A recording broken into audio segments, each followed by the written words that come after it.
welcome. You're watching Living with COVID. I'm Rishika Barwa, your one-stop shop show where a panel of expert doctors helps you navigate this new normal by answering all your questions on the coronavirus. We have with us, as always, a panel of expert doctors. Dr. Shyam Kalavalapalli, he is the Director and Consultant Endocrinologist of Diabetes and Bariatrics from the Idea Clinic in Hyderabad. We have Dr. V.G. Nadagowda, he is a consultant physician and endocrinologist from the Sri Raghavendra Clinic in Hubli. We have Dr. Anupam Shah, he's an interventional cardiologist at the Dr. Anupam Shah Heart Clinic in Solapur. Appreciate you, doctors, for joining us on the broadcast and sparing the time of day. I want to begin by asking you, Dr. Shyam, patients are very apprehensive about visiting hospitals and clinics for follow-up tests, mainly because they believe that these are places which are breeding grounds for the infection. These are places with a high risk of contracting the COVID-19. What are the kind of precautions that you're taking? What's the kind of advice that you'd like to give your patients? Thank you. Thank you for having me. So I am an endocrinologist from Hyderabad. Okay. And we have diabetes clinics called Idea Clinics. So in our clinics, we have taken few steps to ensure safety in the post-COVID environment. Okay. First of all, we have ensured our patients are staggered, the appointments are staggered.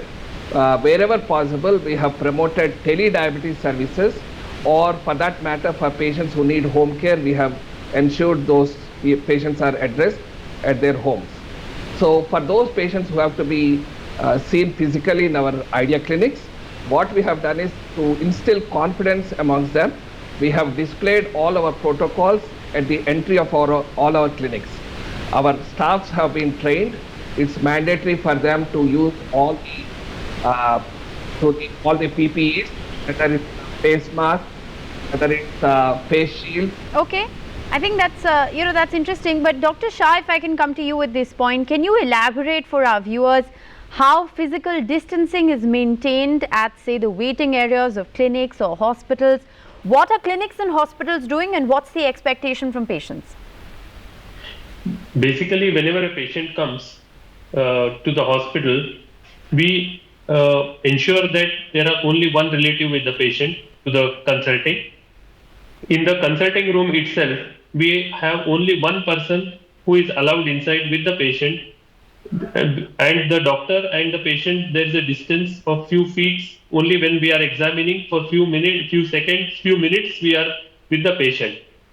Patient is sanitized outside, patient relative is also sanitized outside. They are ensured that they are properly wearing the mask, and they have properly maintaining the distance even while entering the consulting room. Dr. Nadagowda, can you then explain to our viewers how patients are being examined safely? What are the rules that are being followed while you're conducting physical examinations? Thank you very much, madam. I think as far as this question goes, I think I would answer it in two parts. One is on the patient side, the other is on the doctor's side. Once the patient gets into my chamber, he will there will be physical distancing as usual. It will be continued right from outside. We limit the number of members coming into our clinic to maximum of 1. He'll be thermally scanned and hand sanitizers are used. The mask is compulsory all through the examination. There's no physical touching in the room as far as possible, just as you observe in an operation theatre. The patient sits on the examination cot and the examination goes on. But one thing, the patient's face is away from the examiner. That is important. As far as the doctor's side is concerned, the PPE kits are a must. Donning is a must for all of us. Avoid patients' removal of mask unless very obligatory. History and physical examination are done. Once the patient is done with, he is sent out. And then our gloves are also sanitized every time a new patient is examined. At the end of the consultation, the entire chamber is sanitized. This is how we practice regularly. All right, very interesting. Dr. Shyam, if I can come back to you at this point, healthcare has embraced a lot of, technologies in order to be able to fight the COVID-19 infection. What do you foresee the role of technology to be in a post-COVID world? How do you think the use of technology will change in the post-COVID scenario? Very interesting question. I think there is lot of disruption going on from technology perspective. Patients are preferring technology-driven platforms, whether it's teleconsult or apps, rather than the traditional visits to clinics or crowded hospitals. Doctors also are imbibing technology. They are aligned to adopt technology. In the up till pre-COVID era, there is a lot of fragmentation of healthcare, and technology is addressing this through integrated platforms, whether it's through use of apps, whether it's payment portals, whether it's EHR. On the whole, I think for the first time in Indian history, in the post-COVID era, all stakeholders are aligned to adopt technology. I think this is the way forward. Dr. Nadagowda, you know, when we're talking about the use of technology as the future of healthcare, can you then advise cardiac patients on when they need to come to a hospital for a physical exam or a test, or they need medical attention, and when they can actually manage their conditions, you know, with things like teleconsultations? This is a very important question, madam, for a day-to-day practice in patients also. The cardiac patients can come to the clinic in the following situations. If symptoms are very severe, like worsening chest pain lasting more than 20 minutes, if the palpitations, what I mean by that is fast heartbeat, if there is shortness of breath, if there are fainting attacks, or if there is sudden profuse sweating with weakness. These are the alarming symptoms when he has to come to the clinic. But for that, minor complaints like fever, headaches, body aches, blood sugar and BP variations and routine follow-ups could be done over the telephone. All right, Dr. Shah, if I can come to you, you know, it has of course been seen that there are cardiac patients who also test positive for the coronavirus. You know, they do have a chance of contracting the infection just like anyone else does. But then are these people with a predisposed cardiac condition at a higher risk of complications as a result of coronavirus? What can some of those complications be? Basically, corona can come to anybody. The disease can be mild for some people, disease can be moderate or severe.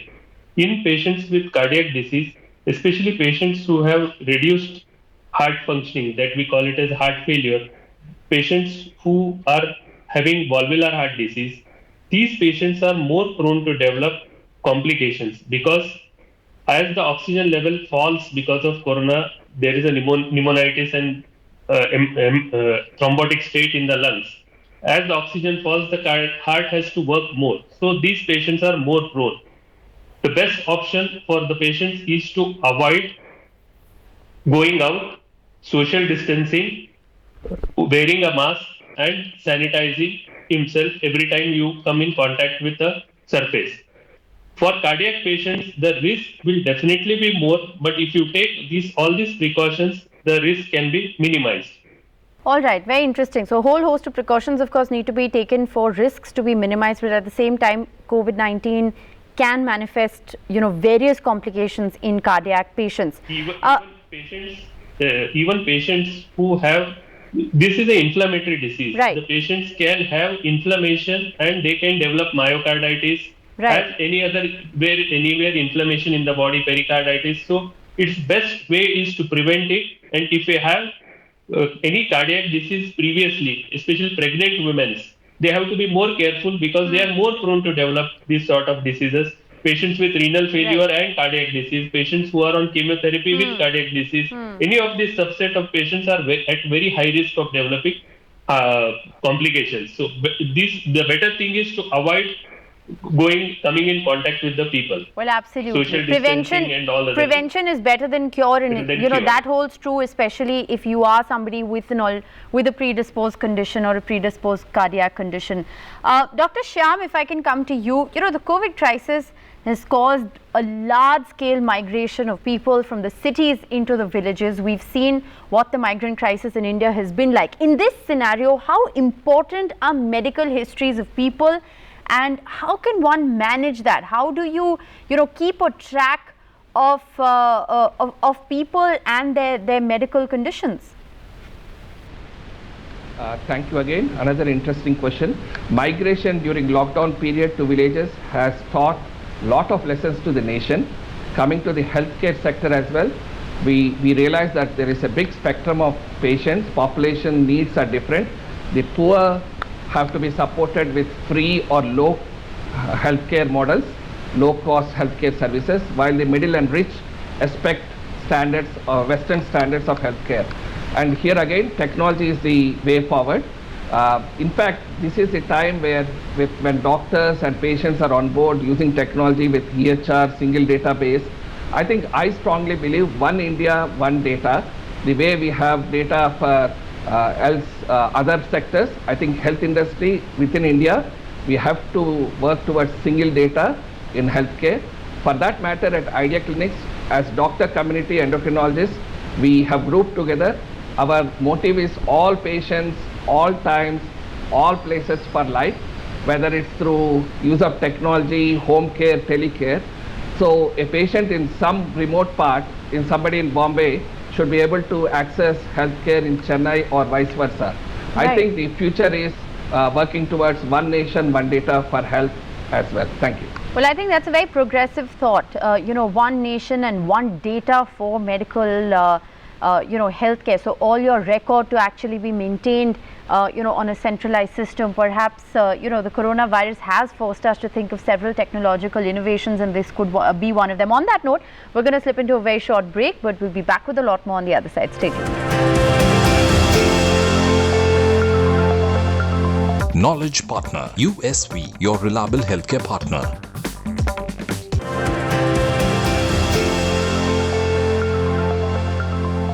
Welcome back. You're watching Living with COVID. A panel of expert doctors is with us to answer all your questions. Dr. Nadagowda, if I can come to you. In the times of a coronavirus, many elective surgeries have been postponed. They were even cancelled at one point in time earlier on during the lockdown.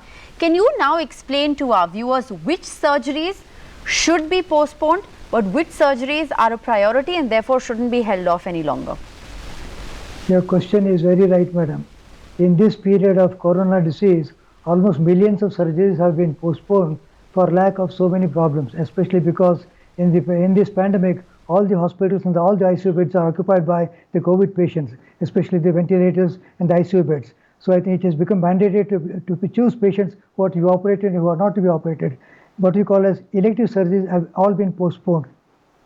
By elective, I mean that if you do not do the surgery at this particular point of time, there are not going to be any complications. You can do it months and at times even years later also. So elective surgery means it's not an emergent surgery. So though it can be postponed, for example, hernia for that matter, for example, appendixectomy at times for that matter, or any cosmetic surgery, those things can be postponed. Whereas those surgeries which are very emergent, for example, we have crush injuries, we have acute abdominal obstruction like peritonitis and Right. things like that, brain hemorrhage, etc. Things like that which are to be done immediately, and if not done, they are going to develop further complications. These are the surgeries which are taken into consideration, and the elective ones are to be postponed. And at the same time, even laparoscopic surgeries and robotic surgeries Right. have to be thought over whether it's an elective or whether it's an emergency one. All right. So Thank there is, of course, a categorization in terms of surgeries that absolutely can be held off and some that you shouldn't definitely be holding off. Doctors, of course, are taking all possible precautions. Dr. Shyam, post the COVID-19 pandemic and, people and patients' views on healthcare have changed dramatically during this entire period of time. Can we expect the focus to shift on preventive healthcare rather than reactive healthcare? Or do you think we'll come back to a kind of status quo in a post-COVID scenario? The priority amongst people, the priority towards health has improved. People are little more health conscious than that they used to be before in the pre-COVID era.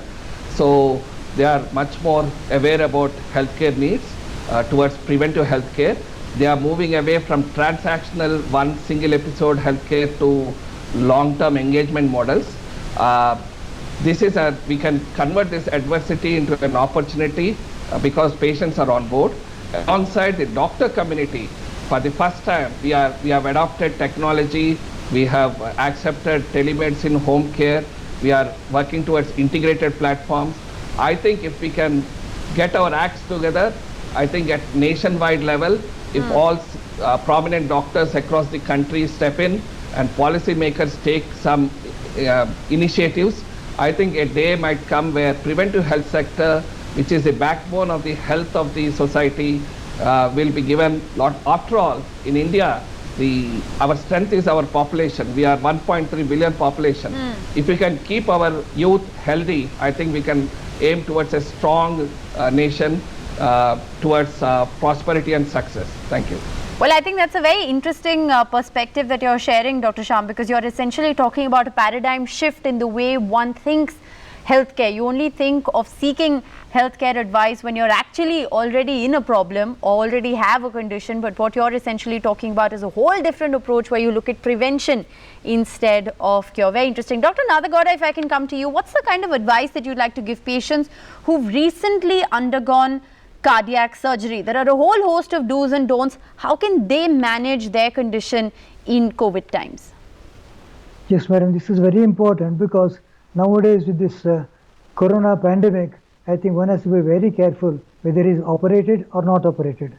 More so if he is operated and more so if it is a cardiac surgery, because cardiac surgery plus COVID put together produces a double disadvantage. And as a result, I think one who is operated should be very careful in managing corona, in the sense that he should take all the precautions very scrupulously that he will not develop a corona, with all the like distancing, like masking, like not meeting friends, not going into the crowd and all those things. That apart, because if one develops any complications in this situation, the mortality is almost to the extent of 24 to 25%. Otherwise, it would have been only 1 or 2%. So this is the precaution one has to take. Besides, once he has been operated, he would be given a host of medicines which are to be taken regularly, and mild symptoms should be managed at home only, like cough, mild fever, headache, etc. should be managed at home only. And he has to take care of the nutrition, good nutritious diet, along with antioxidants and vitamins to be taken, and follow-up exercise. I generally asked to do so, and physiotherapy has to be continued along with yoga and meditation. And with meditation, a cool mind is very important, as it enhances the healthy bodily endorphin production. And finally, these patients can develop any type of pneumonia, and hence vaccination is required, maybe pneumonia vaccination or hemophilus vaccination. And once you get the corona vaccination, the Covaxin, I think one can get it as early as possible. With this, I think this is what we are nowadays supposed to practice. All right. Dr. Shah, if I can come to you, what's the kind of advice you'd like to give patients? I know, Dr. Nadagowda has elaborated, on what heart patients can do, but a lot of it, I think, is common for those dealing with hypertension issues as well. Given the fact that a lot of these people are home now, what's the advice that you'd give them? Patients who are hypertensive should take their medications regularly. Nowadays, we get a lot of home monitoring BP apparatus where they can check their blood pressure. If there is a wide fluctuation, they need to contact their doctor. Otherwise, they can continue with the same medications if they do not have symptoms. Initially, when COVID came into the world, it was felt that couple of type of group of drugs, especially ACE inhibitors and angiotensin receptor blockers, were not thought to be safe. That's what people were thinking. But all the data suggests that these drugs need not be changed. They do not have any increased chance of developing any complications. For hypertensive individuals can continue all group of drugs. Because of COVID, there is no need to change the medications as for hypertensive individuals. They have to do home blood pressure monitoring. If there is any significant rise of blood pressure or drop of blood pressure, they need to contact their doctor. Right, Dr. Shah, but then, while of course you're talking about cardiac disease management at home, how can those who already have a cardiac disease, how can they manage their diabetes at home as well? You've talked about hypertension, but what about diabetes? Diabetes, they need to check their blood sugars regularly. Because they are staying at home, their exercise would have gone down. They should start exercising at home whatever way it is possible. They should check their blood sugars. If it is not possible to go outside, check by glucometer, monitor the blood sugar and contact their doctor if there is a wide variation in the sugar levels. That is very important because all the patients who are having diabetes, hypertension, they have found that these subset of patients have increased mortality, especially if they contact COVID. So prevention of COVID is one of the most important things. Along with that, uncontrolled diabetes or blood pressure is very harmful to the patients. These patients need to monitor their blood sugars. If it is not possible to go outside, get a small glucometer or home ambulatory monitoring and then get yourself evaluated. That is very important. And continue your medications. Do not stop your medications. Ensure that you have regular supply of medications at your home. And diet control has to be maintained, because if you are staying at home, you tend to do less exercise and tend to Yes. overeat. That has to be avoided. All right. So, whole host of measures, of course, that you need to be taken care of. Thank you so much, doctors, for sparing the time of day to answer our questions so very patiently. That's all we have time for. With that, it's a wrap.